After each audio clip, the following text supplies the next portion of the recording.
It is really puzzling to me that having just buried one monster, the Soviet Union, another remarkably similar one, the European Union, is being built. Exactly what is the European Union? Perhaps by examining the Soviet version we can get the answer. The Soviet Union was governed by 15 unelected people who appointed each other and who were not accountable to anyone. The European Union is governed by 24 people who appoint each other, meet in secret, and are not accountable to anyone, and whom we cannot sack. One might say that the EU has an elected parliament. Well, the Soviet Union had a parliament of a sort too, the Supreme Soviet, which just rubber-stamped the Politburo decisions, pretty much like the European Parliament does, where speaking time in the chamber is limited within each group and often amounts to 1 minute per speaker.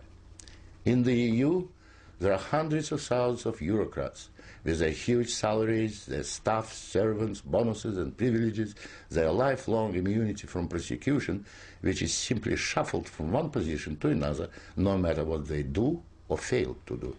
Is this not exactly like the Soviet regime? The Soviet Union was created by coercion and very often with a military occupation. The European Union is being created admittedly not by armed force, but by coercion and economic bullying. In order to continue to exist, the Soviet Union spread itself further and further. The moment it stopped spreading, it started collapsing. And I suspect the same is true of the European Union. We were told that the purpose of the Soviet Union was to create a new historic entity, the Soviet people, and that we must forget our nationalities, our ethnic traditions and customs. The same seems to be true of the European Union. They don't want you to be British or French. They want you all to be a new historic entity, European, to suppress all your national feelings and live as a multinational community. After 73 years, the same system in the Soviet Union resulted in more ethnic conflict than anywhere in the world. In the Soviet Union, one of the grand purposes was the destruction of the nation state. And that's exactly what we observe in Europe today. Brussels intends to absorb nation states so that they should cease to exist. Corruption was built into the Soviet system from top down, and so it is in the EU. The same endemic corruption activity that we saw in the old Soviet Union has flourished in the EU. Those who oppose or expose it are silenced or punished. Nothing changes. In the Soviet Union, we had a gulag.